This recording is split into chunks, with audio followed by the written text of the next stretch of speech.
YearCaitlin Clark's dip in her second season is notable, but Stephen A. Smith fires back, saying she is still the biggest force in the WNBA. Clark has only played in 13 of the Fever's 32 games this season, with no set date for her return.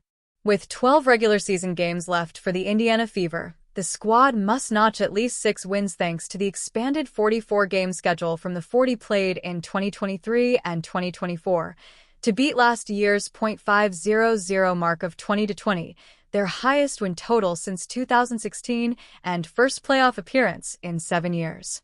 It's tough to imagine at the season start that they'd rank among the WNBA's top 5 while thriving without their marquee player, reigning Rookie of the Year Caitlin Clark, for over half the contests. Clark paced the Fever in scoring 19.2, assists 8.4, tops in the league and minutes 35.4 last season. This year, though, she suited up for just 13 of 33 outings, including the Commissioner's Cup Final and All-Star Game, where she topped the fan vote, but hasn't strung together more than 5 straight appearances. In her recent 5, she averaged 11.5 points while hitting only 6 of 32 from deep, 18.75%, far from her norm, likely due to the strain of performing amid skyrocketing fame while not fully fit, leading to a visible drop-off. The silver lining? The team has stepped up big time. Credit to coach Stephanie White and standouts like Alyssa Thomas, Kelsey Mitchell, Natasha Howard, Sophie Cunningham, and the rest of the roster, who need to bounce back from a brutal 35-point loss to Phoenix, their worst setback this year. Stephen A. Smith breaks down Clark's offensive regression. Stephen A. Smith didn't sugarcoat Caitlin Clark's scoring slide in her second WNBA year. A key issue is that she hasn't matched the output from her 2024 debut. The ESPN talent Stephen A. Smith appeared on the August 8th episode of Real Time with Bill Maher and cut straight to the chase on Clark. Caitlin Clark is the moneymaker. She's a ratings magnet. When she's on the court, viewership spikes, money flows, buzz builds. When she's out, it tanks, Smith stated. Ratings for WNBA All-Star Weekend dropped 36% a few weeks back. She played every game last Clark is out, and Buchers missed Dallas's last game due to injury. This year, she sat out 17.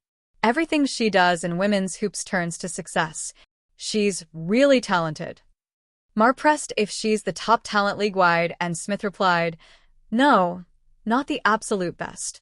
But she's solid, incredibly solid. She finished 4th in MVP last season. She could have aimed for that again, but those 17 absences, plus dips in shooting, threes, assists all down a bit, mostly from injuries. Mark my words, she's the WNBA's tomorrow. She's the real deal." Fever aim to hold strong for Clark's potential playoff comeback. More in Marca. Bianca Censori decides to stay classy at airport in all-black getup, Marca.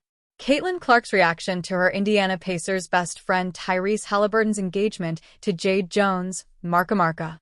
To pave the way for Caitlin Clark's return, ideally in the playoffs or season finale, the Fever need to stay resilient and keep performing.